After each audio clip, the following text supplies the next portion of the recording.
ബിസ്മില്ലാഹിർ റഹ്മാനിർ റഹീം. അൽഹംദുലില്ലാഹി റബ്ബിൽ ആലമീൻ. നഹ്മദുഹു വനസ്തഈനുഹു വനുഅ്മിനു ബിഹി വനതവക്കലു അലൈഹി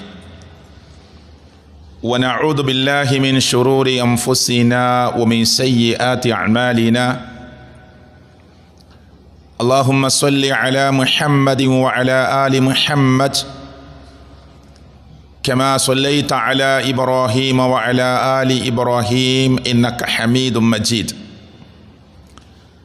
اللهم بارك على محمد وعلى آل محمد كما باركت على إبراهيم وعلى آل إبراهيم إنك حميد مجيد. اتقوا الله حيثما كنتم. أعوذ بالله من الشيطان الرجيم.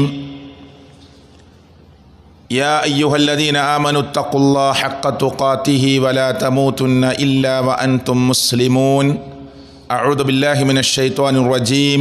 ولقد ذرأنا لجهنم كثيرا من الجن والإنس لهم قلوب لا يفقهون بها ولهم أعين لا يبصرون بها ولهم آذان لا يسمعون بها أولئك كالأنعام بل هم أضل أولئك هم الغافلون. ആദരണീയരായ മുഅ്മിനീങ്ങളെ, സർവശക്തനായ അള്ളാഹുവിനെ സൂക്ഷിച്ചും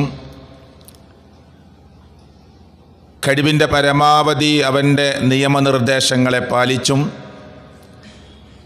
ജീവിക്കുന്ന, അതിനുവേണ്ടി പരിശ്രമിക്കുന്ന യഥാർത്ഥ മുഅ്മിനുകളുടെ കൂട്ടത്തിൽ നാം ഉണ്ടാകണം. അതിനുവേണ്ടി പരിശ്രമിക്കണം. അള്ളാഹു തൗഫീക്ക് നൽകുമാറാകട്ടെ. ഇസ്ലാം എന്ന് പറയുന്ന അള്ളാഹുവിൻ്റെ മതം ചിന്തക്കും ആലോചനക്കും ബുദ്ധിക്കുമൊക്കെ ഏറെ പ്രാധാന്യം നൽകിയ മതമാണ്. പ്രപഞ്ചത്തിൽ കാണുന്ന അത്ഭുതങ്ങളെക്കുറിച്ച് ആലോചിക്കാനാണ് അള്ളാഹു പറയുന്നത്.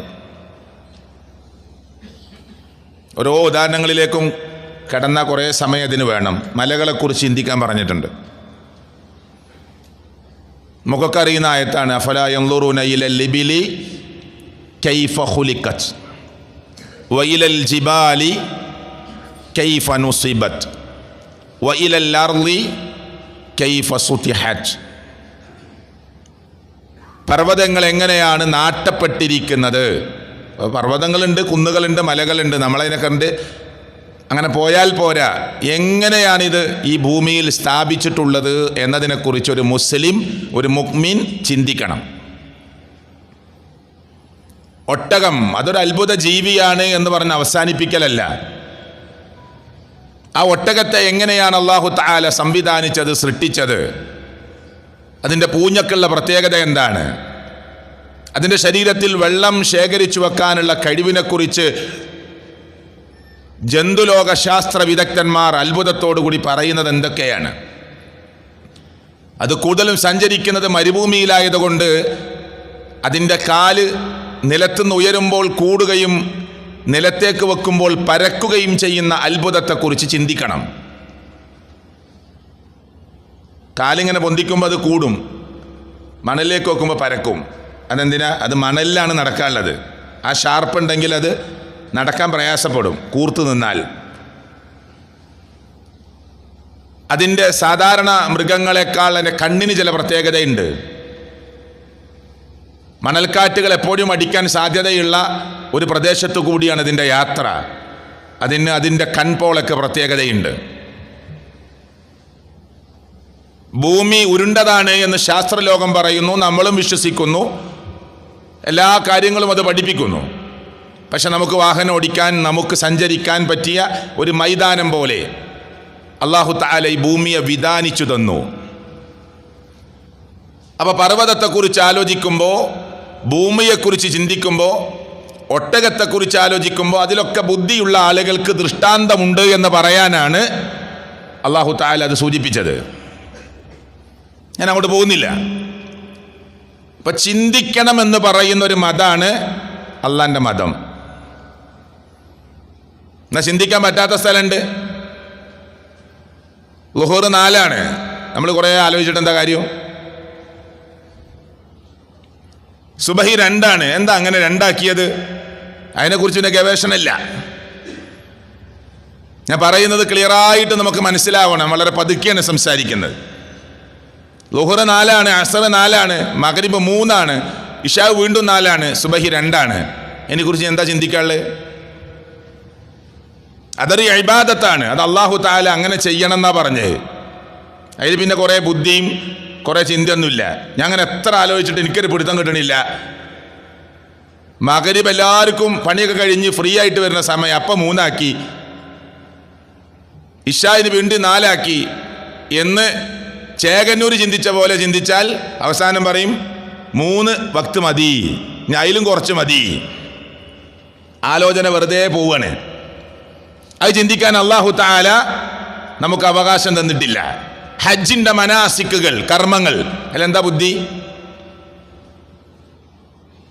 അപ്പൊ ബുദ്ധി കൊടുത്ത് ആലോചിക്കാൻ പറഞ്ഞു. ഖുർആനിൽ 200-ലധികം സ്ഥലത്ത് നിങ്ങൾ ചിന്തിക്കുന്നില്ലേ, നിങ്ങൾ ആലോചിക്കുന്നില്ലേ എന്നൊക്കെ അല്ലാഹു തആല ചോദിക്കുന്നുണ്ട്.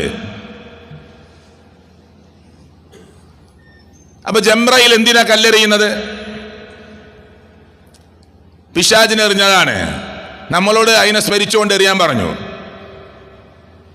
ഞാനൊരു ഖുത്ബയിൽ സൂചിപ്പിച്ചിട്ടുണ്ട് അത്. അതുകൊണ്ട് പാകിസ്ഥാനികൾ ബുദ്ധി കൊടുത്തിട്ട് ആലോചിച്ചിട്ട് പറയണേ പിശാചിനെ എറിയണത്. ഇന്ന് വെറുതെ ഇങ്ങനെ 7 ചെരക്കലെടുത്ത് ഇങ്ങനെ ഇട്ടിട്ട് എന്താ കാര്യം? അതുകൊണ്ട് തുണിയിൽ ഒളിപ്പിച്ചിട്ടൊക്കെ വലിയ കല്ല് കൊണ്ടുപോയിട്ട് എറിയണം. കല്ല് അങ്ങോട്ട് വലിയ കല്ല് കൊണ്ടുപോകാൻ സമ്മതിക്കാത്തതുകൊണ്ട് ചെരിപ്പൂരി എറിയാൻ. അവരെ തടുത്ത അവർ പറയും നിങ്ങൾ തമാശ കളിക്കുക, സാത്താൻ എറിയണ്. ഇങ്ങനെ 7 ചെരക്കല്ലോട്ട് ഇങ്ങനെ തമാശ കിട്ടിട്ട് കാര്യമില്ല. അവിടെ അല്ലാഹു തആലയും മുഹമ്മദ് മുസ്തഫ സല്ലല്ലാഹു അലൈഹി വസല്ലമയും നമ്മളോട് പറഞ്ഞു 7 ചെരക്കല്ലെടുത്ത് ജംറയിലേക്ക് എറിയാൻ. അത് അനുസരിക്കണം, അതൊരു ഇബാദത്താണ്. ഹാജറ ബീബി സഫയെന്ന് മറവയ്ക്കും, മറവയെന്ന് സഫയ്ക്കും ഓടിയത് എന്തിനാ? കാലിട്ട് കരഞ്ഞുകൊണ്ടിരിക്കുന്ന കുഞ്ഞ് ദാഹിച്ചു വലഞ്ഞ് വെള്ളത്തിന് ഏറ്റവും ആവശ്യമുണ്ട് എന്ന് തോന്നുന്ന സമയം വെള്ളം കിട്ടാതെ വന്നപ്പോ വെള്ളം എവിടെങ്കിലും ഉണ്ടോ എന്നറിയാനാ ഈ കുന്ന് കയറിയത്. അവിടെ നിന്നൊക്കെ നോക്കി എവിടെയും കാണാനില്ല. തിരിച്ച് വീണ്ടും ആ മറ്റേ കുന്നിലേക്ക് കയറി, അവിടുന്ന് നോക്കിയിട്ട് കാണാനില്ല. ഇപ്പം ഒരു സംഭവം നഷ്ടപ്പെട്ടാൽ ഒരു അലമാര ഫുള്ള് തപ്പി ശരിക്കും നോക്കിയിട്ടുണ്ട്. അടുത്ത അലമാര നോക്കി, ഈ അലമാരയിൽ കാണില്ല, പിന്നെ ഈ അലമാര ഒന്നുകൂടി നോക്കും. അത് മനുഷ്യൻ്റെ ഒരു സ്വഭാവമാണ്. സൊഫയെന്ന് മറവേക്ക് ഓടുക, മറവേന്ന് സൊഫയ്ക്ക് ഓടുക. ആദ്യ നോട്ടത്തിൽ കാണില്ല, രണ്ടാമത്തെ നോട്ടത്തിലും കാണില്ല, പിന്നെയും ഓടുകയാണ്. വെള്ളം ഉണ്ടോ നോക്കാൻ വേണ്ടി ഓടുക. നമ്മളോട് എന്തിനാ അള്ളാഹു ഓടാൻ പറഞ്ഞ്? ഉംറയ്ക്ക് പോകുന്നവരും ഹജ്ജിന് പോകുന്നവരൊക്കെ സഫയെന്ന് മറവേക്കും, മറവേന്ന് സഫയ്ക്ക് ഓടാൻ പറഞ്ഞതിന്റെ ബുദ്ധി എന്താ? ആലോചിക്കണം നമ്മളെല്ലാവരും. അതിലെന്താ ബുദ്ധി? അള്ളാഹു പറഞ്ഞോട് ഇബാദത്ത് ചെയ്യുക എന്നതല്ലാതെ ഹജറ ബീവി വെള്ളത്തിനോടി നമ്മൾ എന്തിനാ ഓടുന്നേ? ഒരു പ്രത്യേക പച്ച ലൈറ്റ് അടയാളപ്പെടുത്തിയിട്ടുണ്ട്. അവിടുന്ന് ഇവിടെ വരെ നമ്മൾ എന്ത് ചെയ്യണം? ഒരു പ്രത്യേക ഓട്ടം ഓടണം ആണുങ്ങളൊക്കെ. എന്തിനാ അങ്ങനെ ഓടുന്നത്? ഒരാൾ ചോദിച്ചാൽ നമ്മൾ എന്താ പറയാ? നിങ്ങൾ സഫയെന്ന് മറവേക്ക് ഓടുന്നു, മറവേന്ന് സഫയ്ക്ക് ഓടുന്നു, എന്തിന്? നമ്മൾ വെള്ളം അന്വേഷിച്ച് ഓടുക? നമുക്ക് ഒറ്റ മറുപടിയെ പറയാനുള്ളൂ. ഹജറ ബീവി ഓടിയതിനെ സ്മരിച്ചുകൊണ്ട് റബ്ബായ സ്രഷ്ടാവായ അല്ലാഹു തആല മുഹമ്മദ് നബി സല്ലല്ലാഹു അലൈഹി വസല്ലമക്ക് വഹയി കൊടുത്ത് നമ്മളോട് പറഞ്ഞു, അതിനെ സ്മരിച്ച് നിങ്ങൾ ഓടണം. അത് ഞങ്ങൾ അനുസരിക്കുന്നു. അല്ല എന്തായാലും ബുദ്ധി? അങ്ങനെ 100 കൂട്ടം കാര്യങ്ങൾ നമുക്ക് വേണ്ടി പറയാൻ പറ്റും. അലി റളിയല്ലാഹു പറയാണ്, ഇസ്ലാം ബുദ്ധിയുടെ അടിസ്ഥാനത്തിൽ മാത്രം സംസാരിക്കുക നമ്മുടെ കാഴ്ചപ്പാടിൽ. അങ്ങനെ ആയിരുന്നെങ്കിൽ യാത്രക്കാരന് 3 ദിവസവും, നാട്ടിലുള്ള മുഖീമിന്, നാട്ടിൽ നിൽക്കുന്ന സാധാരണ നാട്ടിലുള്ള ഒരാൾക്ക് 1 ദിവസവും ഹുഫയുടെ മുകളിൽ തടവിയാൽ മതി. നമ്മൾ ഒലുവെടുത്തിട്ടാണ് നമ്മുടെ ഹുഫ അണിഞ്ഞത് കാലില്. എന്നാൽ പിന്നെ 1 ദിവസം മുഴുവൻ നമുക്കത് ഊരേണ്ട ആവശ്യമില്ല. നമ്മൾ സുബഹിക്കത് ഒതുവോടുകൂടി അണിഞ്ഞതാ. പിന്നെ ളുഹറിന് നമ്മൾ നാട്ടിലുണ്ടെങ്കിലും അത് ഊരേണ്ട ആവശ്യമില്ല.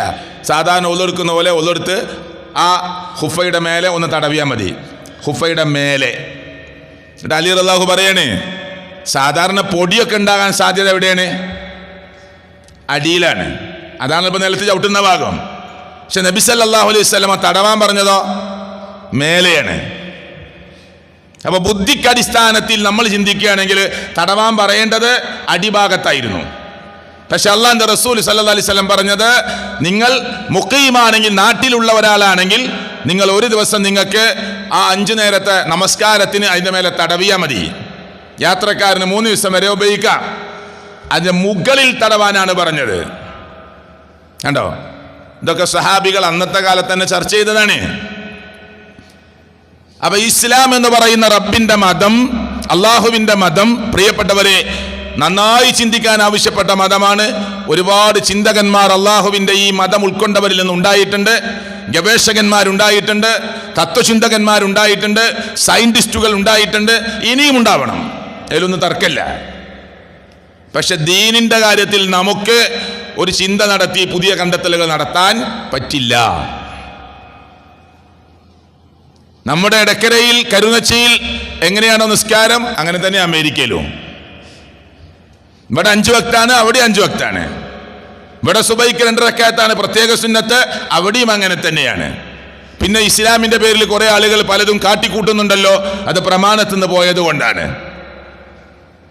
അങ്ങനെയാണ് ദീനിനെ നമ്മൾ മനസ്സിലാക്കേണ്ടത്. ഞാൻ ഓതി വെച്ച ആയത്തിൽ അല്ലാഹു തആല പറയാ, വലക്കദ് ദറഇനാ ലിജഹന്നമ കസീറൻ മിനൽ ജിന്നി വൽ ഇൻസ്. മനുഷ്യവർഗത്തിൽപ്പെട്ട ടീമിൽ നിന്നും ജിന്നു വർഗത്തിൽപ്പെട്ടവരിൽ നിന്നും ധാരാളം ആളുകളെ നാം നരകത്തിനു വേണ്ടി ഒരുക്കിയിട്ടുണ്ട്. നരകത്ത് പോണ ആളുകളാ മനുഷ്യന്മാരുടെ കൂട്ടത്തിൽ കുറെ ആളുകൾ. മനുഷ്യരെ പോലെ വേറെ സൃഷ്ടിയാണ്. പെറ്റുവരുകുന്ന, വിവാഹം കഴിക്കുന്ന, മക്കൾ ഉണ്ടാകുന്ന ഒരു ടീമാണ് ആര്? ജിന്നുവർഗം. ഇത് നമ്മൾ പറഞ്ഞല്ല, അള്ളയും അള്ളാഹിന്റെ റസൂലും പഠിപ്പിച്ചതാ സ്വല്ലല്ലാഹു അലൈഹി വസല്ലം. ആ ടീമിൽ എന്തുണ്ട്? ധാരാളം ആളുകൾ പെരുകിക്കൊണ്ടിരിക്കുന്നു. അവർ ചിലപ്പോൾ നമ്മുടെ സംസാരം കേൾക്കും. നബി സല്ലല്ലാഹു അലൈഹി വസല്ലമയുടെ ഖുർആൻ ക്ലാസ് കേട്ടിട്ട് നബിയുടെ ക്ലാസ്സിൽ വന്നിരുന്നിട്ട് ജിന്നുകൾ പറയുന്നുണ്ട്, ഞങ്ങൾക്ക് ഇപ്പോൾ ആ കാര്യം മനസ്സിലായത്, ഇനി ഞങ്ങൾ ശിർക്ക് ചെയ്യൂല എന്ന്. അത് ഖുർആനിലുള്ളതാ, സൂറത്തുൽ ജിന്ന് അല്ലേ? പരിശുദ്ധ ഖുർആനിൽ പറയണേ, ഞാൻ അവിടെയൊക്കെ കിടക്കണില്ല. അപ്പൊ ഒരു കേൾക്കുന്നുണ്ട്. അതിൽ നല്ലവരാണ് കുറെ മനുഷ്യര്, പിഴച്ചുപോയ കുറെ ടീമുണ്ട്, അവരാണ് സാത്താന്മാർ, ശൈത്താന്മാർ. മനുഷ്യന്മാരുടെ കൂട്ടത്തിലും പിശാചുക്കളുണ്ട്. ഖുൽ അഊദു ബിറബ്ബിന്നാസ് മലിക്കിന്നാസ് ഇലാഹിന്നാസ് മിൻ ശർറിൽ വസ്വാസിൽ ഖന്നാസ് അല്ലദി യുവസ്വിസു ഫീ സുദൂരിന്നാസ് മിനൽ ജിന്നത്തി വന്നാസ്. ഈ ദുർമന്ത്രം നടത്തി പിന്മാറിക്കളയുന്ന സ്വഭാവമുള്ള മനുഷ്യന്മാരുടെ കൂട്ടത്തിലെ ശൈത്താനിൽ നിന്നും ജിന്നിന്റെ കൂട്ടത്തിലെ ശൈത്താന്മാരിൽ നിന്നും അള്ളാഹുവിനോട് അഭയം ചോദിക്കുകയാണ്. മിനൽ ജിന്നത്തി വന്നാസ്. അങ്ങനെ മനുഷ്യന്മാരുടെ കൂട്ടത്തിലെ ശൈത്താന് തീരെ സിനിമക്ക് പോകാത്ത ഒരാളാണ്. ഓനെ പരിചയമില്ല, ഓനെ പരിചയപ്പെടുത്തി, ഇൻ്റെ ബൈക്കുണ്ട്, ഇൻ്റെ കാറുണ്ട്, ഇന്നത്തെ ഫുഡിൻ്റെ വക, ടിക്കറ്റിൻ്റെ വക, ഓൻ കൊണ്ടുപോകും. ഓൻ ശൈത്താനാണ്. വ്യഭിചാരത്തിലേക്ക് ഇതുവരെ പോവാത്തൊരു ചങ്ങാതിയെ പലതും പറഞ്ഞ് പ്രേരിപ്പിച്ച് കൊണ്ടുപോകും. ഓൻ മനുഷ്യന്മാരുടെ കൂട്ടത്തിലെ ശൈത്താനാണ്. അതിൽ കുട്ടികൾ വായിക്കണ മായാവി കഥയിലെ കൊമ്പും അതോ രൂപമൊന്നും ഉണ്ടാവില്ല. അപ്പൊ മനുഷ്യന്മാരുടെ കൂട്ടത്തിലും ശൈത്താനുണ്ട്, ജിന്നു വർഗത്തിൽപ്പെട്ടവരിലും ശൈത്താനുണ്ട്. നമ്മൾ മനസ്സിലാക്കണം. ഈ ആയത്തിൽ അല്ലാഹു തആല പറയാം, മനുഷ്യ കൂട്ടത്തിൽപ്പെട്ടവർക്കും ജിന്നു വർഗത്തിൽപ്പെട്ടവർക്കും നരകം അല്ലാഹു സംവിധാനിച്ചു വെച്ചിട്ടുണ്ട്. എന്താണ് അവിടെ പ്രത്യേകത? ലഹും ഖുലൂബുൻ ലാ യഫ്ഖഹൂന ബിഹാ. അവർക്ക് ഹൃദയമുണ്ട്, പക്ഷെ ചിന്തിക്കേണ്ടത് അവർ ചിന്തിക്കൂല. ആവശ്യമില്ലാത്ത ചിന്തയായിരിക്കും. ഒരു മൊബൈൽ കിട്ടിയാൽ നല്ലൊരു മെസ്സേജ് കൊടുക്കണം എന്നുള്ള ചിന്ത ഉണ്ടാവില്ല. ആരെങ്കിലും അയച്ചൊരു നല്ല മെസ്സേജ് വായിക്കണമെന്നത് ഉണ്ടാവില്ല. ഒരു നല്ല വീഡിയോ കാണണമെന്ന ചിന്ത ഉണ്ടാവില്ല. ഒരു നല്ല പ്രസംഗം കേൾക്കണമെന്ന ചിന്ത ഉണ്ടാവില്ല.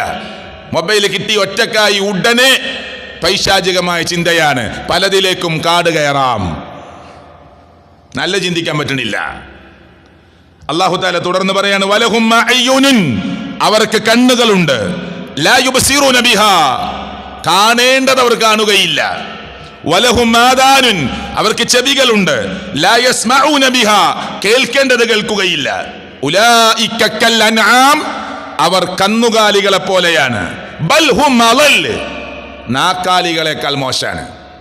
ഇപ്പം ഇന്ന് വെക്കേഷനാണ്, എത്ര ആളുകളാ പള്ളിയിൽ? സ്ഥലമല്ല. ഈ മിക്കവാറും ആളുകളൊക്കെ നമ്മളെ നാട്ടിൽ സുബൈക്കും രാത്രിയൊക്കെ ഉണ്ട്, ചെറുപ്പക്കാരൊക്കെ. ഞാൻ ആരും കുറ്റപ്പെടുത്തുകയല്ല, കേൾക്കാത്തോണ്ടൊന്നുമല്ല. അങ്ങനെ ഒരു ഒഴുക്കാണ്, ചിന്തിക്കണില്ല. സത്യല്ലേ? ജുമയ്ക്ക് മാത്രം വരുന്ന ആളുകളുണ്ട് ചെറുപ്പക്കാരുടെ കൂട്ടത്തിലൊക്കെ, ആരെയോ ബോധിപ്പിക്കാൻ വേണ്ടി. ഇതൊക്കെ ഈ മിമ്പർന്ന് തുറന്നു പറയുന്നത് ആരും വേദനിപ്പിക്കാനോ വരുന്ന ഒരാൾ ഇല്ലാതാവാനൊന്നുമല്ല. നമ്മൾ ആലോചിക്കണത് നമുക്ക് വേണ്ടിയിട്ടാണ് ദീന്, അല്ലാതെ വേറെ ആർക്കെങ്കിലും വേണ്ടിയിട്ടല്ല. നമുക്ക് കളിക്കാൻ നേരമല്ലേ ഉണ്ട്. നമുക്ക് രാവിലെ യാത്രയ്ക്ക് പോകാൻ സമയം, ഒരു ടൂറ് തീരുമാനിച്ചാൽ പോകാൻ നമ്മൾ മുന്നൊരുക്കം നടത്തുന്നില്ലേ? ഉണ്ട്. നമ്മുടെ ക്രിക്കറ്റിനും നമ്മുടെ ഫുട്ബോളിനും നമ്മുടെ മത്സരങ്ങൾക്കൊക്കെ നമുക്ക് സമയമില്ലേ? എല്ലാത്തിനും ഉണ്ട്. നമ്മുടെ ജോലിക്ക് സമയമില്ലേ? നമ്മുടെ വണ്ടി നമ്മൾ വൃത്തിയിൽ കൊണ്ടുനടക്കണില്ലേ? 5 നേരം അള്ളാൻ്റെ മുമ്പിൽ സുജൂദ് ചെയ്യണമെന്ന് പറഞ്ഞാൽ അതിന് നമുക്ക് സൗകര്യമില്ല.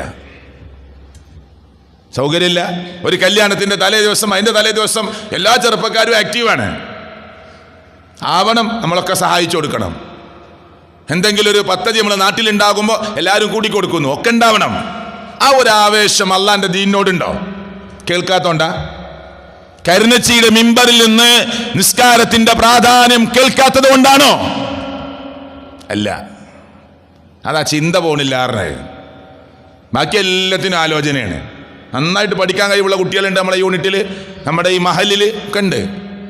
പക്ഷെ അള്ളാഹിനെ കുറിച്ച് ആലോചിച്ച് ഞാൻ കളിക്കേണ്ട സമയത്ത് കളിക്കണം, പഠിക്കേണ്ട സമയത്ത് പഠിക്കണം, അങ്ങാടിക്കിറങ്ങേണ്ട സമയത്ത് അങ്ങാടിക്കിറങ്ങണം, എന്നാൽ 5 നേരം ആ നിസ്കാരം എനിക്ക് ഒഴിവാക്കാൻ പറ്റില്ല, നിസ്കരിക്കേണ്ട ആളാണ് ഞാൻ എന്ന നിലക്ക് അത് കറക്റ്റ് ചെയ്തു പോകുന്നവരാണോ എന്ന് പള്ളിയിൽ വന്ന ഓരോരുത്തരും ഒന്ന് നെഞ്ചത്ത് കൈവച്ച് ചോദിച്ചു നോക്കി. ഉത്തരം എന്താ? നീ വീട്ടിൽ നിന്ന് കൂടി നിസ്കരിക്കാത്ത ഒരാളാണെങ്കിലോ ഓൻ ഇസ്ലാമിന്റെ ലിസ്റ്റിലേ ഇല്ല. നമ്മുടെ മഹലിൽ മെമ്പറായ ഒരാളുടെ വാപ്പയായിരിക്കും, ചിലപ്പോൾ മോനായിരിക്കും, അനുജനായിരിക്കും, ജേട്ടനായിരിക്കും. അള്ളാന്റെ റെക്കോർഡിൽ നിസ്കാരമില്ലാത്ത ഒരാൾ നമ്മളെ മഹലിലുള്ളത്. വീട്ടിൽ നിന്നില്ല, പള്ളിയൊന്നുമില്ല. ഓൻ അള്ളാന്റെ ലിസ്റ്റിൽ, ഇസ്ലാമിക ലിസ്റ്റിലേ ഇല്ല. മൻ തറക സ്വലാത്ത ഫഖദ് കഫറ, അവൻ കാഫിറാണ്. ഇവിടുത്തെ കൃഷ്ണൻകുട്ടി മരിച്ച പോലെ, ഇവിടുത്തെ ജോസഫ് മരിച്ച പോലെ, കേട്ടോ, ഇവിടുത്തെ ശ്രീധരൻ മരിച്ച പോലെ മരിച്ചുമ്പോൾ എല്ലാവരും ഇങ്ങനെ പോകും. കാരണം ഒരു മുസ്ലിം പേരിട്ട ആളാണ്. ഇവിടുത്തെ എല്ലാ റെക്കോർഡിലും മുസ്ലിമാണ്. എല്ലാവരും പോയി നിസ്കരിക്കും, എല്ലാവരും ഖബറിൻ്റെ അടുത്ത് പോവും, തസ്ബീഹ് ചൊല്ലും. ഒരു കാര്യം ഉണ്ടാവില്ല. ജീവിതത്തിൽ നിസ്കരിക്കാത്ത ഒരാളെ മുസ്ലിമായിട്ടേ പരിഗണിക്കാൻ പറ്റൂല. ഇതൊന്നും ഏതെങ്കിലും വിഭാഗത്തോടുള്ള വെറുപ്പല്ല, ഇത് ഇസ്ലാമിൻ്റെ ഉള്ളിലെ കാര്യമാണ് ഈ പറയണത്. അപ്പൊ നമ്മുടെ ചിന്ത ആ അർത്ഥത്തിലേക്ക് പോകണം. നമ്മളെ ചിന്തയെ നശിപ്പിക്കുന്ന ഒന്നെന്താണ്? ലഹരിയാണ്, മയക്കുമരുന്നാണ്, MDMA ആണ്. നമ്മൾ ഈ കൊച്ചു കരുനച്ചിയിലും പള്ളിപ്പടിയിലും നിങ്ങളൊന്നിങ്ങനെ ലിസ്റ്റ് ചെയ്ത് നോക്ക് ചെറുപ്പക്കാരെയൊക്കെ. ഞാൻ ഈ മഹലിത്തെ ഒരാൾ എന്ന നിലക്ക്, നിങ്ങളുടെ കൂട്ടത്തിൽ ഒരാൾ എന്ന നിലക്ക് പറയുമ്പോൾ കുറച്ചുകൂടി കാര്യങ്ങൾ മനസ്സിലാക്കിയിട്ട് പറയാൻ പറ്റും. ഞാൻ ആരെയും പേര് പറയണില്ല. പിന്നെ ഒന്ന് ലിസ്റ്റ് ചെയ്ത് നോക്ക്. പള്ളിക്ക് പോണ വാപ്പാൻ്റെ മക്കള് കരുനച്ചീത്ത പള്ളിയിലും പള്ളിപ്പടിയിലെ പള്ളിയിലും അപ്പുറത്തെ പള്ളിയിലും ഇപ്പുറത്തെ പള്ളിയിലും, നമ്മുടെ ഈ നാട്ടിലെ പള്ളിയിൽ ഏതെങ്കിലും ഒരു പള്ളിയിൽ മെമ്പറായിരിക്കുമല്ലോ ഈ നാട്ടിലത്തെ ആളുകളൊക്കെ, മുസ്ലിങ്ങളായി അറിയപ്പെടുന്ന ആളുകൾ. അവരെ മക്കൾ, അവര് വാപ്പയും മക്കളും ഒരുമിച്ച് കുടിക്കുന്നവരുണ്ട്. എന്താ മനസ്സിലാവായിട്ടാ? എന്നിട്ട് വെള്ളിയാഴ്ച തുണിയും കുപ്പായം മാറ്റി പള്ളിയിൽ നിന്നിട്ട് എന്താ കാര്യം? എന്താ കാര്യം? അള്ളാന്റെ അടുത്ത് അള്ളാനെ പരിഹസിക്കുക, നമ്മള് അള്ളാനെ കളിയാക്കുക. ഒരു മനുഷ്യന്റെ ബുദ്ധിയെ തകർത്ത് കളയുന്ന ഒന്നാണ് കള്ള്, മദ്യം, ലഹരി, മയക്കുമരുന്ന്. അതിന് ഇസ്ലാം പേരിട്ടത് ഖംറിന. റസൂൽ കരീം സല്ലല്ലാഹു അലൈഹി വസല്ലം പറഞ്ഞു, കുല്ലു മുസ്കിരിൻ ഖംറിൻ, എല്ലാ ലഹരി ഉണ്ടാക്കുന്നതും കള്ളാണ്. അത് നിങ്ങൾ എന്ത് പേരിട്ടാലും വേണ്ടില്ല എന്നാണ് നബി പറഞ്ഞത്. അങ്ങനെ ലഹരി ഉണ്ടാക്കുന്ന എന്തുണ്ടോ എല്ലാം കള്ളാണ്, എല്ലാം ലഹരിയാണ്. വകുല്ലു മുസ്കിരിൻ ഹറാം, അങ്ങനെ ലഹരി ഉണ്ടാക്കുന്ന എന്തും നിങ്ങൾക്ക് നിഷിദ്ധമാണ്. അത് നമ്മളെ ബുദ്ധിയെ തകിടം മറിക്കും. ചില ആളുകൾ സൈലന്റ് ആയിരിക്കും നോർമൽ അവസ്ഥയിൽ, കുറച്ച് അടിച്ചാൽ പിന്നെ ഭയങ്കര വർത്താനാ, ഭയങ്കര സ്നേഹ. എന്താ? ഓ നോർമലല്ല. അപ്പൊ കാണുന്നവരൊക്കെ അവൻ്റെ പെങ്ങന്മാരായിട്ട് തോന്നുകയാണ്, കാണുന്നവരൊക്കെ അവൻ്റെ ജ്യേഷ്ഠന്മാരായിട്ട് തോന്നുകയാണ്. ഭയങ്കര സ്നേഹം, ഭയങ്കര വർത്താനം. അപ്പൊ ആളുകൾ ഇങ്ങനെ പറയാണ്, അവൻ്റെ വർത്താനം കേട്ടാൽ തന്നെ അറിയാം അവൻ നോർമലല്ല. ഈ നോർമലിൽ നിന്ന് മനുഷ്യനെ കൊണ്ടുപോകുന്ന ഒന്നാണ് ഈ മദ്യം. അതുകൊണ്ട് ഈ കള്ളാവട്ടെ, ഈ കഞ്ചാവാകട്ടെ, മയക്കുമരുന്നാകട്ടെ, MDMA ആകട്ടെ, എന്തുമാകട്ടെ, അത് ഇസ്ലാം പറഞ്ഞു ലഹരി ഉണ്ടാക്കുന്ന മുഴുവൻ നിങ്ങൾക്ക് നിഷിദ്ധമാണ്. ഇപ്പൊ നമ്മളെ ഗ്രാമത്തെ കുറിച്ച് പറഞ്ഞു, ഒന്ന് ലിസ്റ്റ് ചെയ്ത് നോക്ക്. കരുനച്ചിയിലും പള്ളിപ്പടിയിലും മുസ്ലിങ്ങൾക്ക് എത്ര വീടുണ്ട് പരിശോധിച്ചോളൂ. 2000 വീടുണ്ടോ? ഉണിച്ചന്ത മുതൽ പാലേമാടോ അറനാടമ്പാടോ പെരുങ്കോളോ ആ പായിമ്പാടം വരെ ഒരു 2000 മുസ്ലിം വീടുണ്ട് വിചാരിച്ചോളൂ. അതിനേക്കാളുണ്ടാവും. ഒരു വീട്ടിൽ ഒരാൾ എന്ന നിലക്ക് ഏതെങ്കിലും ഒരു ലഹരി, ഒന്നില്ലെങ്കിൽ കള്ള്, അല്ലെങ്കിൽ വേറെ ഏതെങ്കിലും കഞ്ചാവ്, അതല്ലെങ്കിൽ വേറെ എന്തെങ്കിലും MDMA, ഒരു വീട്ടിൽ 2000 വീടുണ്ടെങ്കിൽ 2000 ചെറുപ്പക്കാരെയോ മനുഷ്യന്മാരെയോ ലിസ്റ്റ് ചെയ്യാൻ പറ്റുന്നൊരവസ്ഥയിലേക്ക് നമ്മുടെ നാട് മാറിയിട്ടുണ്ട്. ഒരു വീട്ടിൽ 5 ആളുണ്ടെങ്കിൽ ഒരാൾ മതിയല്ലോ. 2000 വീടുണ്ടെങ്കിൽ 2000 ആളെ കിട്ടാൻ. ഈ ഒരവസ്ഥയിലേക്ക് നാട് മാറിയിട്ടുണ്ട്. ഇത് വെക്കേഷൻ സമയത്ത് പറയുന്നത് മുഴുവൻ ചെറുപ്പക്കാരും കേൾക്കാനാണ്. അള്ളാഹുവിന്റെ മുമ്പിൽ നമ്മൾ മറുപടി പറയേണ്ടി വരും. കേട്ടില്ല എന്ന് പറയാൻ, അറിഞ്ഞില്ല എന്ന് പറയാൻ, ഞങ്ങൾക്കറിയില്ലായിരുന്നു എന്ന് പറയാൻ ഒരു ന്യായവും പടച്ചവന്റെ കോടതിയിൽ നിരത്താൻ നമുക്ക് ഒരു അവകാശവും ഇല്ലാത്ത വിധം ഓരോരുത്തരെയും ഓർമ്മപ്പെടുത്തിയിട്ടുണ്ട്. അള്ളാഹു നമ്മെ എല്ലാവരെയും കാത്തുരക്ഷിക്കുമാറാകട്ടെ. ചില ചെറുപ്പക്കാരോടൊക്കെ സംസാരിക്കുമ്പോൾ പറയും നന്നാവണം എന്നൊക്കെ ഉണ്ട്, പള്ളിക്ക് വരണം എന്നൊക്കെ ഉണ്ട്. പക്ഷെ ആളുകളൊക്കെ ഒരു പ്രത്യേക നോട്ടാ. ആ നോക്കുന്നവർക്ക് വേറെ കുറ്റുണ്ടാവും. ഇനി വേറെ ചർച്ച ചെയ്യേണ്ടതാണ്. ഒരു മനുഷ്യനെ നന്നാവാൻ അനുവദിക്കാത്ത ചില ആളുകളുണ്ട്. നീയൊക്കെ നന്നായ എത്ര കാലം നന്നാവും ഞങ്ങൾക്കറിയാം. അത് തീരുമാനിക്കുന്ന ആളല്ല ഈ പറയുന്ന ആള്. അതൊക്കെ അള്ളാൻ്റെ അടുത്തുള്ള കാര്യമാണ്. അതൊന്നും പറയാൻ നമുക്കാർക്കും അവകാശമില്ല. ഇന്നലെ വരെ മുസ്ലിം അല്ലാത്ത ഒരാളാ, ഇന്ന് മുസ്ലിമായാൽ അവൻ അള്ളാന്റെ രാജപാതയിലേക്ക് വന്ന അതിഥിയാണ്. സന്തോഷത്തോടുകൂടി നമ്മൾ അവരെ സ്വീകരിക്കണം. ആ അർത്ഥത്തിലാണ് അള്ളാഹുവിൻ്റെ ദീനിനെ നമ്മൾ മനസ്സിലാക്കേണ്ടത്. അപ്പൊ പ്രമാണങ്ങളുടെ വിഷയം പറയുമ്പോഴോ അവിടെ വേറെ ബുദ്ധിയും യുക്തിക്കൊന്നും സ്ഥാനമില്ല. ഞാൻ നേരത്തെ പറഞ്ഞു. അതുകൊണ്ട് പണ്ഡിതന്മാരെന്താ പറഞ്ഞത്? അഹ്ലുസുന്നയുടെ പണ്ഡിതന്മാരെന്താ പറഞ്ഞത്? തഖ്ദീമുൻ നഖ്ലി അലൽ അഖ്ൽ. ഈ വാചകം ഖുതുബയിൽ എല്ലാവരും പഠിച്ചു വെക്കുക. തഖ്ദീമുൻ നഖ്ൽ അലൽ അഖ്ൽ. തഖ്ദീമുൻ നഖ്ലി അലൽ അഖ്ലി. ഒരാൾ പ്രമാണം കിട്ടിയാൽ പ്രമാണത്തെ മുന്തിക്കണം ബുദ്ധിയുടെ മേൽ, ബുദ്ധിയേക്കാൾ. നബി സല്ലല്ലാഹു അലൈഹി വസല്ലം പറഞ്ഞു എന്നിട്ടൊരു കാര്യം വന്നു. എന്നാ പിന്നെ ഞാൻ എൻ്റെ ബുദ്ധിയിലിട്ട്, ആ ചീനച്ചട്ടിയിലിട്ട് വറുക്കുന്ന പോലെ എൻ്റെ ബുദ്ധിയിലിട്ട് ഇങ്ങനെ ഒന്ന് കറക്കി നോക്കിയിട്ട് പറയാണ്, ഏയ് അത് ശരിയാവില്ല, നിന്റെ സ്ഥാനം ഇസ്ലാം എന്ന് പുറത്താണ്.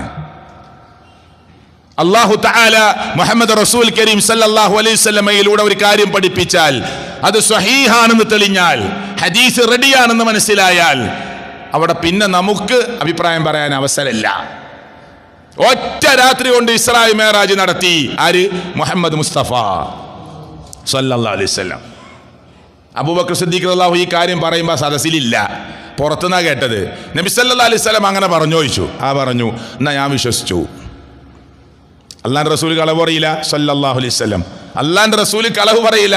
ഞാൻ ഒറ്റ രാത്രി കൊണ്ട് 7-ാം ആകാശത്ത് പോയി വന്നു എന്ന് റസൂല് പറഞ്ഞാൽ അത് വിശ്വസിക്കണം. അത് വിശ്വസിക്കുക എന്നുള്ളത് മുസ്ലിമിന്റെ ബാധ്യതയാണ്. അബൂബക്കർ സിദ്ദീഖ് റളിയല്ലാഹു പറഞ്ഞു, ഞാൻ വിശ്വസിച്ചു. കണ്ട, സിദ്ദീഖ് സത്യപ്പെടുത്തുന്നവൻ എന്ന് പേരിട്ടിയത്. നമ്മളെ നാട്ടിൽ ഏതെങ്കിലും ഒരാളിങ്ങനെ പറഞ്ഞാലോ സ്വീകരിക്കണ്ട. നമുക്ക് അന്ധമായി അനുകരിക്കാൻ പറ്റിയ ഒരേ ഒരു നേതാവേ ഉള്ളൂ, അതാണ് മുഹമ്മദ് റസൂൽ സല്ലല്ലാഹു അലൈഹി വസല്ലം. ബാക്കി ആർക്കും തെറ്റുപറ്റും. അതിന് മുമ്പുള്ള നബിമാരെ കുറിച്ചല്ല പറയണത്, അവിടുന്ന് ഇങ്ങോട്ട് നബിമാരെ കുറിച്ചല്ല ചർച്ച. മുഹമ്മദ് റസൂൽ കരീം സല്ലല്ലാഹു അലൈഹി വസല്ലം ഉമ്മത്ത നബി സല്ലല്ലാഹു അലൈഹി വസല്ലം പറഞ്ഞു എന്ന് പറഞ്ഞാൽ നമുക്ക് ചോദിക്കാം, എവിടെ തെളിവ്? ബുഖാരിയിലുണ്ടോ, മുസ്ലിമിലുണ്ടോ, സ്വഹീഹാണോ ഒക്കെ ചോദിക്കാം. ഉണ്ടെന്ന് തെളിഞ്ഞാൽ പിന്നെ എന്നാലും എന്നൊരു അഭിപ്രായമില്ല, എന്നാലും എന്നൊരു അഭിപ്രായമില്ല. അതാണ് ദീന്. പരിശുദ്ധ ഖുർആൻ ആയത്തിൽ പറഞ്ഞു, വമാ കാന ലിമുഅ്മിനിൻ വലാ മുഅ്മിനത്തിൻ, മുഅ്മിനത്തായ ഒരു പെണ്ണിന് അധികാരമില്ല, മുഅ്മിനായ ഒരു ആണിന് അധികാരമില്ല. ഇദാ ഖലല്ലാഹു വറസൂലുഹു അംറ, അല്ലാഹുവും അല്ലാഹുവിന്റെ പ്രവാചകനും ഒരു കാര്യം വിധിച്ചു കഴിഞ്ഞാൽ അൻ യകൂന ലഹുമുൽ ഖിയറതു മിൻ അംരിഹിം, പിന്നെ അവരുടെ കാര്യത്തിൽ ഒരു സ്വതന്ത്ര അഭിപ്രായം. അല്ലാഹ് അങ്ങനെ പറഞ്ഞിട്ടുണ്ട്, ഖുർആനിലൊക്കെ അങ്ങനെ ഉണ്ട്, ഹദീസിലൊക്കെ അങ്ങനെ ഉണ്ട്. എന്നാലും അങ്ങനെ ഒരു സ്വന്തമായൊരു അഭിപ്രായം സ്വീകരിക്കാൻ മുഅ്മിനായ ആണിനും മുഅ്മിനത്തായ പെണ്ണിനും അധികാരമില്ല. വമൻ യഅസില്ലാഹ വറസൂലഹു ഫഖദ് ളല്ല ളലാലൻ മുബീനാ, അങ്ങനെ ആരെങ്കിലും അല്ലാഹുവിനും റസൂലിനും ഈ അർത്ഥത്തിൽ എതിര് കാണിച്ചാൽ, വിമുഖത കാണിച്ചാൽ അവൻ വ്യക്തമായ വഴികേടിലാണ് എന്ന് അല്ലാഹു തആല ഖുർആനിൽ പ്രഖ്യാപിക്കുക. അപ്പം എന്ത് വിഷയം, കണ്ണിൻ്റെ പുരികം ഷെയ്പ്പാക്കരുത്. ഒരു ഉദാഹരണം, സിമ്പിൾ ഉദാഹരണം പറയാം. കണ്ണിൻ്റെ പുരികം നിങ്ങൾ ഷെയ്പ്പാക്കരുത്, അല്ലാഹുവിൻ്റെ റസൂല് വിലക്കിയൊരു കാര്യമാണ്. പിന്നെ അതൊക്കെ ഇപ്പം എന്താ അത്ര വലിയ കാര്യം, മുസ്ലിമിന് പറയാൻ പാടില്ല.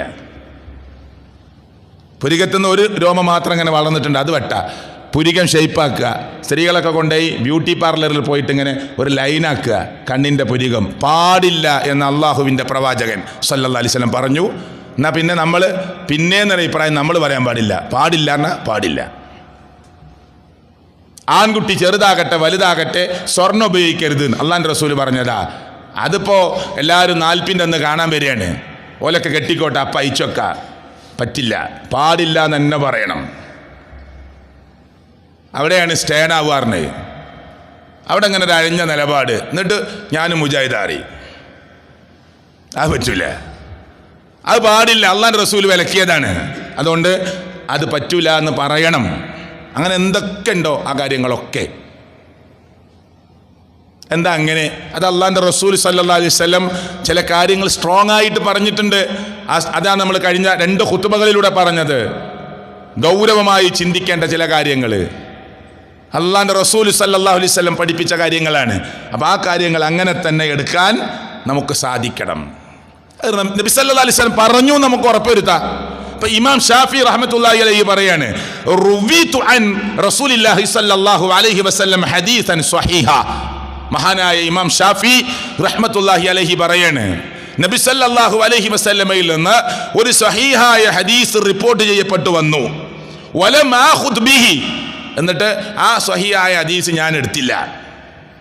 വൽ ജമാഅത്തു ഫഉഷ്ഹിദുകും അൻ അഖ്ലി ഖദ് ദഹബ, എന്നാൽ എടുക്കാത്ത എന്നെക്കുറിച്ച് ആളുകൾ വിലയിരുത്തേണ്ടതും തീരുമാനം എടുക്കേണ്ട എന്താ അറിയോ? ഓൻ്റെ ബുദ്ധി പോയി, ഓൻ ബുദ്ധിയില്ലാത്ത ആളാ. നബി സല്ലല്ലാഹു അലൈഹി വസല്ലമയിൽ നിന്ന് സ്വഹീഹായ ഒരു ഹദീസ് വന്നു, ആ ഹദീസ് സ്വഹീഹാണെന്ന് ബോധ്യപ്പെട്ടു. എന്നിട്ട് ഒരാൾ പറയാണ് ഞാനത് എടുക്കണില്ല എന്ന് പറഞ്ഞാൽ ഈ പറഞ്ഞവന്റെ കേട്ടോ, അത് ഞാനാ പറയുന്നത്, അന്ന അഖ്ലി ഖദ് ദഹബ, എൻ്റെ ബുദ്ധിയാണ് പോയത്, എൻ്റെ ബുദ്ധിയാണ് നഷ്ടപ്പെട്ടത്. ആരാ പറഞ്ഞത്? ഇമാം ഷാഫി റഹ്മത്തുള്ളാഹി അലൈഹി. വലിയ പണ്ഡിതനാണ്, 4 മദ്ഹബിൽ ഒരു ഇമാമിൻ്റെ നേതാവായി അറിയപ്പെടുന്ന മഹാനായ പണ്ഡിതനാണ്. ചെറുപ്രായത്തിൽ ഖുർആൻ കാണാതെ പഠിച്ച് ഒരുപാട് ഇൽമു നേടിയ ഒരു മഹാവ്യക്തിത്വമാണ്, അല്ലേ? അപ്പം ഏത് വിഷയത്തിലും ഇപ്പം നമുക്കിടയിൽ തന്നെ സംസം വെള്ളത്തെക്കുറിച്ചൊക്കെ അഭിപ്രായ ഭിന്നത പറയുന്ന ആളുകളുണ്ട്. നഊദു ബില്ലാഹ്. നമുക്കിടയിൽ എന്ന് പറഞ്ഞാൽ സമസ്തയിൽപ്പെടാത്ത ആളുകൾ തന്നെ, തൗഹീദുള്ള ആളുകൾക്കിടയിൽ തന്നെ സംസം വെള്ളം അതിനൊന്നും അത്ര വലിയ പ്രാധാന്യം കൽപ്പിക്കേണ്ട ആവശ്യമില്ല. പിന്നെ ആളുകൾക്കിടയിൽ ഞങ്ങളതിനെ എതിർക്കുന്നില്ല എന്ന് തോന്നിപ്പിക്കാൻ വേണ്ടി പറയാണ്, തവാഫ് കഴിഞ്ഞതിന് ശേഷം ഞങ്ങളും കുടിക്കാറുണ്ട്. അങ്ങനെയാണോ പറയേണ്ടത്? സംസം വെള്ളത്തെക്കുറിച്ചൊക്കെ അള്ളാഹുവിൻ്റെ പ്രവാചകൻ സല്ലല്ലാഹു അലൈഹി വസല്ലം പറഞ്ഞു, മാ ഉസംസം ലിമാ ശുരിബ ലഹു. മാ ഉസംസം, സംസം വെള്ളം നിങ്ങൾ എന്തൊന്ന് ഉദ്ദേശിച്ചാണോ കുടിക്കുന്നത് അതിനു വേണ്ടിയുള്ളതാണ്. പ്രത്യേകത അല്ലെങ്കിൽ അങ്ങനെ പറയോ? ഇന്നഹ മുബാറക, അത് പരിശുദ്ധമാക്കപ്പെട്ട വെള്ളമാണ്. ഇന്നഹ തുആമു തുഅമിൻ. എത്ര എത്ര ഹദീസുകളാണ് ഇത്! 1 ആണോ 2 ആണോ 10 ആണോ 50 ആണോ? എത്ര ഹദീസുകളല്ലത്! എന്നിട്ട് മുസ്ലിങ്ങളുടെ കൂട്ടത്തിൽപ്പെട്ട ആളുകൾ അതിനൊന്നും പ്രത്യേകതയില്ല, അതൊന്നും കെട്ടിവലിച്ച് വെറുതെ 5 ലിറ്റർ ഗവൺമെന്റ് തരുമ്പോൾ കൊണ്ടുവരേണ്ട ആവശ്യമില്ല എന്ന് പറയുന്ന മനുഷ്യന്മാർ പ്രിയപ്പെട്ടവരെ, എങ്ങനെ ഉണ്ടായത്? ചേകന്നൂർ എന്ന് പറയുന്ന കേരളക്കരയിൽ ജീവിച്ച് മരിച്ചുപോയ മനുഷ്യൻ ഒറ്റയടിക്ക് ഹദീസുകളെ നിഷേധിക്കുകയല്ല ചെയ്തത്. പതുക്കെ ഓരോന്നിനും ഇങ്ങനെ തുടങ്ങി അവസാനം വലിയ ഹദീസ് നിഷേധിയും വലിയ ഖുർആൻ നിഷേധിയുമായി മാറുന്നൊരവസ്ഥയിലേക്ക് പോയി. അതുകൊണ്ട് മുസ്ലിം ഉമ്മത്തിൻ്റെ ഇടയിൽ അങ്ങനെ ഒരവസ്ഥ ഉണ്ടാകാൻ പാടില്ല. അത് നാളെ നമുക്ക് വലിയ അപകടമാണ് ഉണ്ടാക്കുക. അതാ ഞാൻ പറഞ്ഞത്, ഒരു ഹദീസ് അള്ളാഹുവിൻ്റെ പ്രവാചകൻ സല്ലല്ലാഹു അലൈഹി വസല്ലമ നമ്മൾ പഠിപ്പിച്ചു തന്നാൽ അത് സ്വഹീഹാണോ എന്ന് അന്വേഷിക്കാനും പഠിക്കാനും അള്ളാഹു തആല നമ്മൾ അനുവദിച്ചിട്ടുണ്ട്.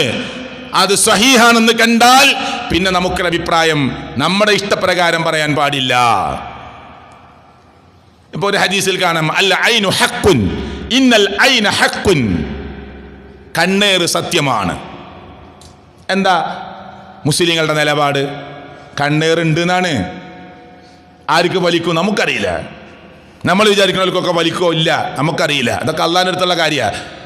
രോഗം തന്ന് പരീക്ഷിക്കുന്നത് പോലെ അല്ലാഹു തആല കണ്ണേറിലൂടെ ചില ആളുകളെ ഫലിപ്പിച്ചുകൊണ്ട് പരീക്ഷിക്കുമെന്നത് മുഹമ്മദ് റസൂൽ കരീം സല്ലല്ലാഹു അലൈഹി വസല്ലമ നമ്മളെ പഠിപ്പിച്ചതാണ്. പിന്നെ അതിനെ നമുക്ക് നിഷേധിക്കാൻ പറ്റൂല. എന്നിട്ട് എത്രയോ ആളുകൾ ഇങ്ങനെ കണ്ണേറുള്ള ആളാന്നൊക്കെ പറഞ്ഞാൽ അവരെ മുമ്പിൽ ഞാൻ പോയി നിന്നിട്ടുണ്ട്, ഇതെനിക്കൊന്നും പറ്റിയിട്ടില്ല. അതൊന്നും ന്യായമല്ല. ആർക്ക് ഫലിക്കും ആർക്ക് ഫലിക്കൂല അതൊക്കെ അള്ളാഹിന്റെ അടുക്കലുള്ള കാര്യമാണ്. നമ്മളൊക്കെ എല്ലാ ദിവസവും പ്രാർത്ഥിക്കാൻ പറഞ്ഞു. പോരാ, കുട്ടികൾക്കുള്ള റുഖിയ എന്ന് പറഞ്ഞിട്ട് ഹദീസിൽ രേഖപ്പെടുത്തിയ പ്രാർത്ഥന ഏതാ? കുട്ടികൾക്കുള്ള റുഖിയ എന്ന് പറഞ്ഞ് പ്രാർത്ഥന ഹദീസിൽ വന്നപ്പോൾ രേഖപ്പെടുത്തിയതിൽ ഒന്നിങ്ങനെയാണ്, അഊദു ബികലിമാത്തില്ലാഹി താമ്മ. ഇതേതെങ്കിലും ഒരു മുസ്ലിമിന് അറിയാത്തതുണ്ടാവും ഈ പ്രാർത്ഥന? അഊദു ബികലിമാത്തില്ലാഹി താമ്മ മിൻ കുല്ലി ശൈത്താനിൻ വഹാമ്മ വമിൻ കുല്ലി ഐനിൻ ലാമ്മ. എന്താ ഇതിന്റെ അർത്ഥം? കണ്ണിന്റെ ഉപദ്രവത്തിൽ നിന്ന് രക്ഷ ചോദിച്ചുകൊണ്ട് അള്ളാഹിനോട് പ്രാർത്ഥിക്കാൻ മുഹമ്മദ് മുസ്തഫ, ഷെയ്ത്താന്റെ ഉപദ്രവത്തിൽ നിന്ന് രക്ഷ ചോദിച്ചുകൊണ്ട് പ്രാർത്ഥിക്കാൻ അള്ളാഹുവിന്റെ പ്രവാചകൻ. എല്ലാ ദിവസവും പ്രാർത്ഥിച്ചോളി എന്ന് പറഞ്ഞ്. അപ്പൊ ഈ കണ്ണേറിൽ യാതൊരു പ്രശ്നമില്ലെങ്കിൽ വെറുതെ നമ്മളെ പ്രാർത്ഥിപ്പിക്കുക ആണോ? ഈ പ്രാർത്ഥന സ്വഹിയല്ലേ? ഇത് ബുഖാരി ഉദ്ധരിക്കുന്ന ഹദീസല്ലേ?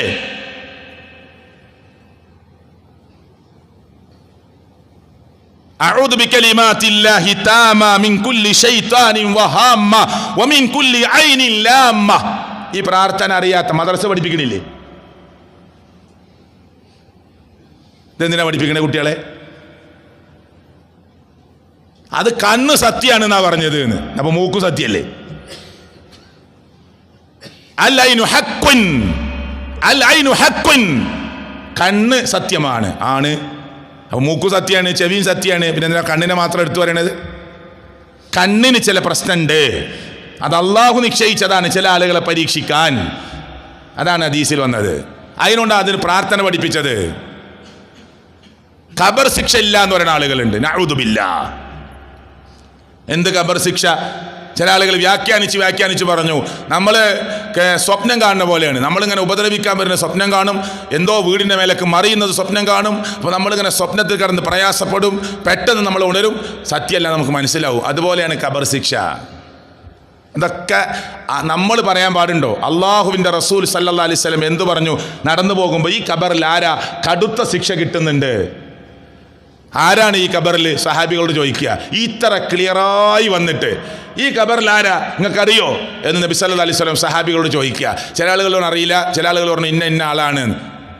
അവിടെയല്ലേ ഒരു ഈത്തപ്പനൻ്റെ ഒരു തണ്ട് പൊട്ടിച്ച് വെച്ചതും ഉണങ്ങിപ്പോകുന്നത് വരെയെങ്കിലും ശിക്ഷ കുറച്ചു കൊടുക്കട്ടെ എന്ന് അള്ളാഹുവിൻ്റെ റസൂൽ ആഗ്രഹിച്ചതൊക്കെ സല്ലല്ലാഹു അലൈഹി വസല്ലം. പോരാ, നമ്മളൊക്കെ ചെറുപ്പം മുതലേ പ്രാർത്ഥിക്കുന്ന പ്രാർത്ഥന എന്താ? അല്ലാഹുമ്മ ഇന്നി അഊദു ബിക മിൻ അദാബിൽ ഖബർ. പടച്ചോനെ, ഖബർ ശിക്ഷയിൽ നിന്ന് ഞങ്ങൾക്ക് രക്ഷ നൽകണേന്ന്. ഇല്ലാത്തൊരു കാര്യത്തിന് വെറുതെ പ്രാർത്ഥിച്ചുകൊണ്ടിരിക്കുക. അല്ലാഹുമ്മ ഇന്നി അഊദു ബിക മിൻ അദാബിൽ ഖബർ. അല്ലാഹുവേ, ഖബർ ശിക്ഷയിൽ നിന്ന് ഞങ്ങൾക്ക് നീ രക്ഷ കൊണ്ടാ. അല്ലാഹുമ്മ ഇന്നി അഊദു ബിക മിൻ ഫിത്നത്തിൽ ഖബർ. ഖബറിന്റെ ഫിത്നയിൽ നിന്ന്, പരീക്ഷണത്തിൽ നിന്ന് ഞങ്ങളെ നീ രക്ഷപ്പെടുത്തണേ അല്ലാ, അഭയം നൽകണേ അല്ലാ. പ്രാർത്ഥിച്ചുകൊണ്ടേയിരിക്കുകയാണ് മുസ്ലിം ഉമ്മത്ത്. എന്നിട്ട് മുസ്ലിങ്ങളായ ആളുകൾ തന്നെ പറയാ, ഖബർ ശിക്ഷ അതൊക്കെ വെറുതെ ആളുകൾ ഇങ്ങനെ ഓരോന്ന് പറയണാണ്, പേടിപ്പിക്കാൻ വേണ്ടി പറയുന്നതാണ്. ഇങ്ങനെയൊക്കെ സംസാരിച്ചു പോയാൽ അല്ലാഹു തആലയുടെ പ്രവാചകനായ മുഹമ്മദ് മുസ്തഫ സ്വല്ലല്ലാഹു അലൈഹി വസല്ലമക്ക് നേരെയുള്ള അതിക്രമത്തിൻ്റെ വർത്തമാനമായി മാറും. അതുകൊണ്ട് സഹോദരങ്ങളെ, സൂക്ഷിച്ചു വേണം നമ്മൾ ദീനിനെ കുറിച്ച് സംസാരിക്കാൻ. സംസാരിക്കുന്ന ഞാനും കേൾക്കുന്ന നമ്മൾ. ഈ സദസ്സിൽ പണ്ഡിതന്മാരുണ്ട്, ഈ പള്ളിയിൽ ധാരാളം പഠിച്ച ആളുകളുണ്ട്, അല്ലേ? നമ്മളൊക്കെ ഓരോരുത്തർക്ക് പറഞ്ഞ് മനസ്സിലാക്കി കൊടുക്കണം. അള്ളാഹുവിൻ്റെ ദീനിനെ നമ്മൾ എന്ത് ചെയ്യാൻ പാടില്ല, ഒരിക്കലും കളിയാക്കാൻ പാടില്ല. എല്ലാവർക്കും എല്ലാ സുന്നത്തും എടുക്കാൻ പറ്റണമെന്നില്ല, അത് വേറെ. പക്ഷെ ഒരു ഇസ്ലാമിൽ വന്ന ഒരു ആചാരത്തെയോ അനുഷ്ഠാനത്തെയോ പരിഹസിക്കുമ്പോൾ അത് ദീനിൽ നിന്ന് പുറത്തു പോകുന്ന കാര്യവും. ആ നിലക്ക് അള്ളാഹുവിൻ്റെ ദീനിനെ മനസ്സിലാക്കാൻ നമുക്ക് കഴിയണം. ഖുർആൻ്റെ ആയത്താണ്, ഒരു മുഅ്മിനിന് അധികാരമില്ല, ഒരു മുഅ്മിനത്തിന് അധികാരമില്ല. അള്ളയും അള്ളാഹുവിൻ്റെ പ്രവാചകൻ സല്ലല്ലാഹു അലൈഹി വസല്ലമയും ഒരു കാര്യം പറഞ്ഞാൽ അതിനപ്പുറം ഒരു സ്വതന്ത്ര അഭിപ്രായം സ്വീകരിക്കാൻ നമുക്കില്ല. അഞ്ഞ് കണ്ണേറിൽ സത്യം ഉണ്ടാവും എന്ന് വിചാരിച്ചിട്ട് ജോലിസിൻ്റെ അടുത്ത് പോകാൻ പറ്റുമോ? ഇല്ല. അതാണ് പ്രത്യേകത. ഇത് അനുവദിച്ച പ്രാർത്ഥന പറയുക, അനുവദിച്ച റസൂൽ കരീം സല്ലല്ലാഹു അലൈഹി വസല്ലം പറഞ്ഞ അനുവദിച്ച പ്രാർത്ഥന പറയുക, കുട്ടികളെ അടുത്തേക്ക് ചേർത്ത് പിടിച്ച് അള്ളാഹുവിനെ കുറിച്ച് പഠിപ്പിച്ചു കൊടുക്കുക, ഖുർആൻ ഓതാൻ പറയുക, നിസ്കരിക്കാൻ പറയുക, അവരെ ചേർത്ത് പിടിച്ച് അള്ളാഹിനോട് ദുആ ചെയ്യുക. അതിൻ്റെ അപ്പുറം കണക്കൻ്റെ അടുത്തും ജോലിസിൻ്റെ അടുത്തും തങ്ങളുടെ അടുത്തും ബീവിൻ്റെ അടുത്തും പോയി നൂലൂതി കെട്ടി വാങ്ങാൻ പറ്റുമോ? പറ്റില്ല, ശിർക്കാണ്. ആ രണ്ടും ചേർത്ത് വായിക്കണം. സിഹറിന് സത്യമുണ്ട്. നബി സല്ലല്ലാഹു അലൈഹി വസല്ലമക്ക് സിഹർ ബാധിച്ചു. ബുഖാരി ഉദ്ധരിക്കുന്ന ഹദീസാ, അല്ലേ? ഒരു കിണറിലാണ് സിഹർ ചെയ്തത്, ആ കിണർ മൂടാൻ പറഞ്ഞു. ഇതൊക്കെ ഹദീസിൽ വന്നതാണ്. മുടിയും ചീർപ്പും ഒക്കെ ആയി ബന്ധമുണ്ടായിരുന്നു ആ സിഹറിന്റെ ഉപകരണങ്ങൾക്ക്, ഇതൊക്കെ ഹദീസിൽ വന്നതാണ്. അള്ളാഹുവിന്റെ പ്രവാചകന് സിഹർ ബാധിച്ചു സല്ലല്ലാഹു അലൈഹി വസല്ലമക്ക്, അല്ലേ? അത് അള്ളാഹ് അറിയിച്ചു കൊടുത്തത് മുഖേന അത് റസൂൽ കരീം സല്ലല്ലാഹു അലൈഹി വസല്ലമക്ക് പ്രശ്നമില്ലാതെ അത് അവസാനിപ്പിച്ചു. അപ്പോൾ സിഹറിന് സത്യമുണ്ട്. ഒരാൾ നമുക്കെന്തോ സിഹർ ചെയ്തിട്ടുണ്ടാവും എന്ന് വിചാരിച്ച് കുട്ടിച്ചാത്തനെ പോയി കാണല പാടില്ല. തിരിച്ച് സിഹർ ചെയ്യാൻ ഏതെങ്കിലും ഈ ജോലിസിന്റെ അടുത്തോ ഇതുപോലെ തട്ടിപ്പ് വിദഗ്ധന്മാരുടെ അടുത്തോ പോകലാണോ? പാടില്ല. ഇസ്ലാം 7 മഹാപാപങ്ങൾ എണ്ണിയപ്പോ കടുത്ത പാപമായി എണ്ണി ഏറ്റവും കടുത്ത പാപം അശ്ശിർക്കു ബില്ലാഹ്, അല്ലാഹുവിൽ ശിർക്ക് വക്കലാണ്. തുടർന്ന് എണ്ണിയപ്പോൾ അല്ലാഹു തആല പ്രവാചകൻ സല്ലല്ലാഹു അലൈഹി വസല്ലമയെ പഠിപ്പിച്ചു അസ്സിഹർ, സിഹർ ചെയ്യലാണ്. ഈ സിഹർ ഒരു പ്രശ്നമില്ലെങ്കിൽ മഹാപാപത്തിൽ എണ്ണോ? അല്ല, എണ്ണിയതാ ഏതെങ്കിലും ഇല്ലാത്തതാ? ശിർക്കയിൽ ലോകത്തില്ലേ? കൊലപാതക ലോകത്തില്ലേ? യുദ്ധത്തിൽ നിന്ന് തിരിഞ്ഞോടൽ ലോകത്തില്ലേ? സിഹർ മാത്രം ഇല്ലാത്തത് എണ്ണിയതാ? അത് ലോകത്തുള്ളതാണ്. പക്ഷേ നമുക്ക് തിരിച്ച് സിഹർ ചെയ്യാൻ പറ്റുമോ? അപ്പൊ നമ്മളും എന്തായി? ഓലെ പോലെ ശിർക്ക് ചെയ്തവരായി. എന്താ ഇതിൽ പോകുമ്പടി? അള്ളാഹുവിനോട് ദുആ ചെയ്യുക, ധാരാളമായി അള്ളാഹുവിലേക്ക് ആ അഭയം തേടിക്കൊണ്ടുള്ള ദുആ നടത്തുക, അനുവദിക്കപ്പെട്ട പ്രാർത്ഥനകൾ ചൊല്ലുക. അതാണ് ഇസ്ലാമിൻ്റെ വീതി. വിഷയത്തെ നമ്മൾ പഠിക്കാൻ തയ്യാറാവണം. അല്ലാഹു തആല പഠിക്കുന്ന, ആലോചിക്കുന്ന, ചിന്തിക്കുന്ന ആളുകളുടെ കൂട്ടത്തിൽ സർവശക്തനായ അല്ലാഹു നമ്മെ ഏവരെയും ഉൾപ്പെടുത്തി അനുഗ്രഹിക്കുമാറാകട്ടെ.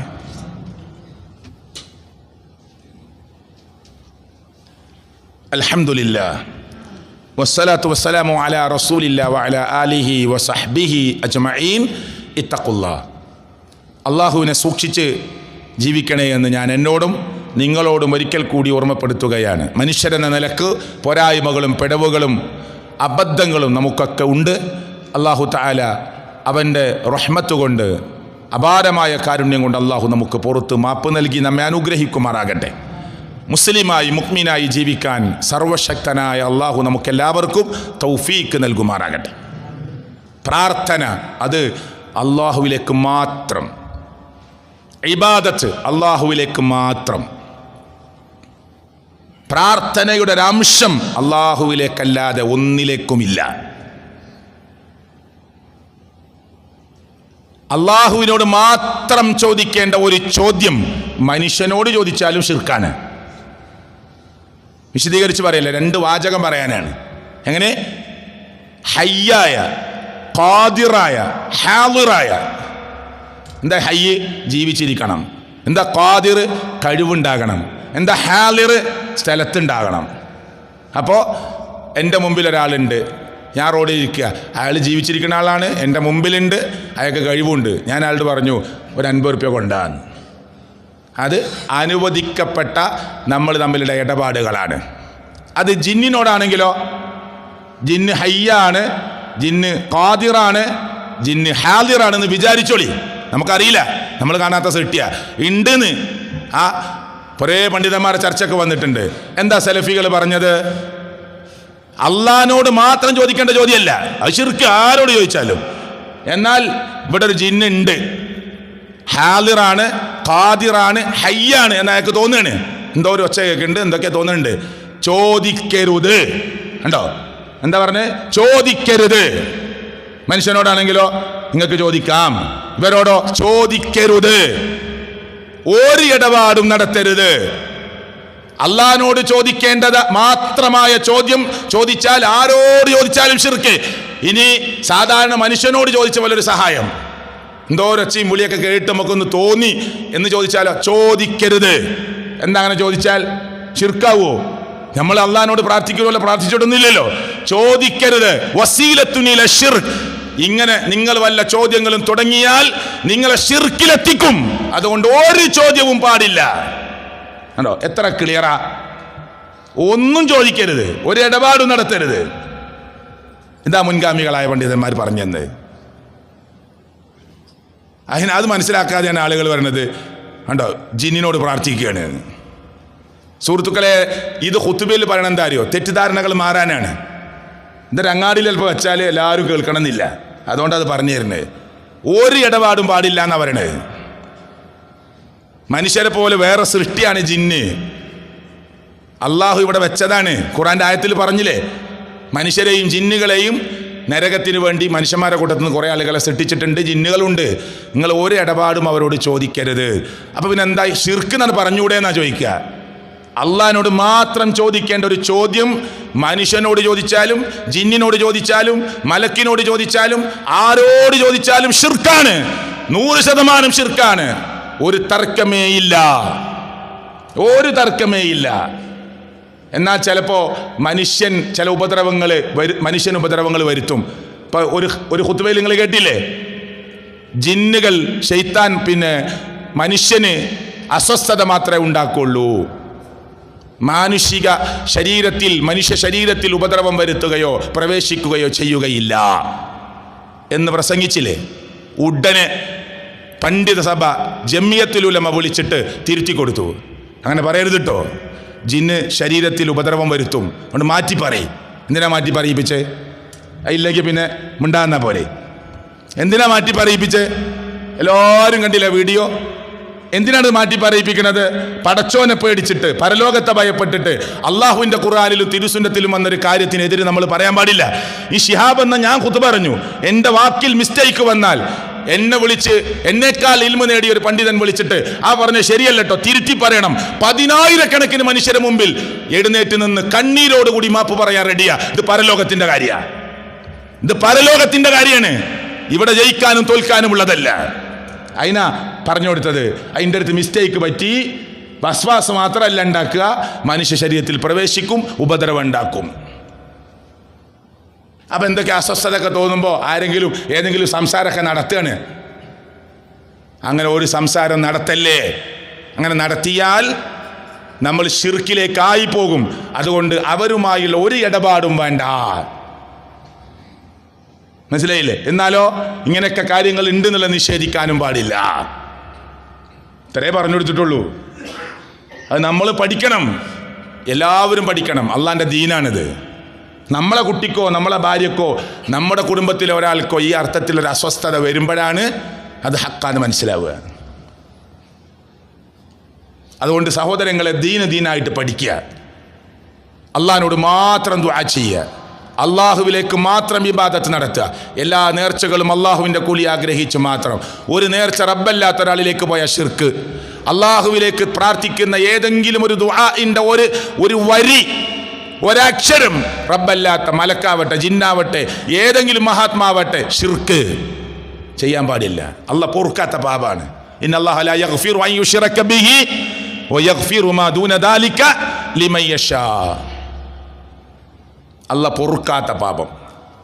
ആ നിലക്ക് ദീനിനെ പഠിക്കാനും മനസ്സിലാക്കാനുമുള്ള സൽബുദ്ധിയും സന്മനസ്സും അള്ളാഹു നമുക്ക് പ്രദാനം ചെയ്യുമാറാകട്ടെ. ആരെയും കുറ്റപ്പെടുത്താനോ ആരെങ്കിലും പ്രിയപ്പെട്ടവരെ തോൽപ്പിക്കാനോ ജയിപ്പിക്കാനോ അല്ല ദീന്. പരസ്പരം മനസ്സിലാക്കാനും അടുത്തിരിഞ്ഞ് സംസാരിക്കാനും എന്നിട്ട് അറിയുന്ന കാര്യങ്ങൾ അങ്ങോട്ട് കൈമാറാനും ഒക്കെയുള്ളതാണ് ദീന്.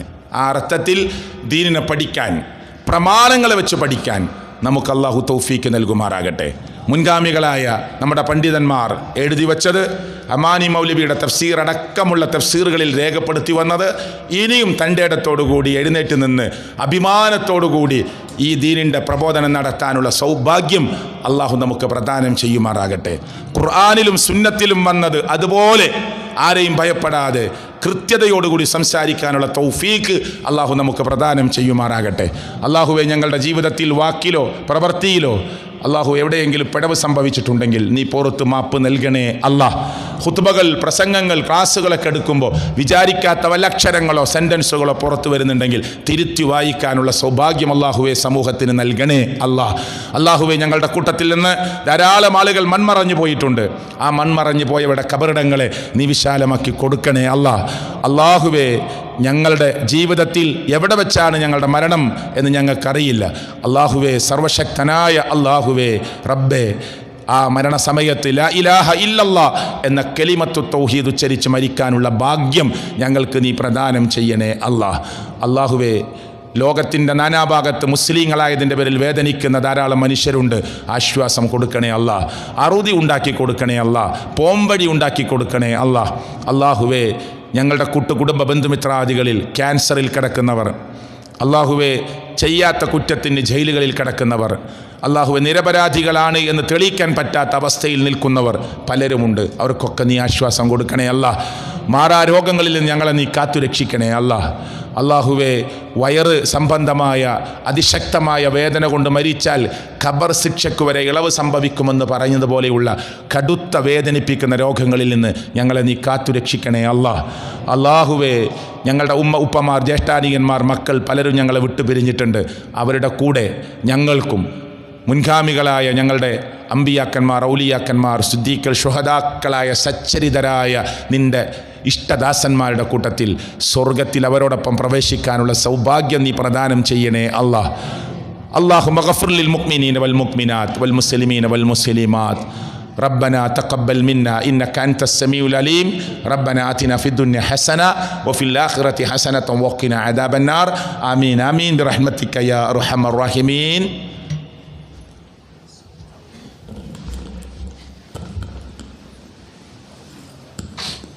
الله أكبر الله أكبر. أشهد أن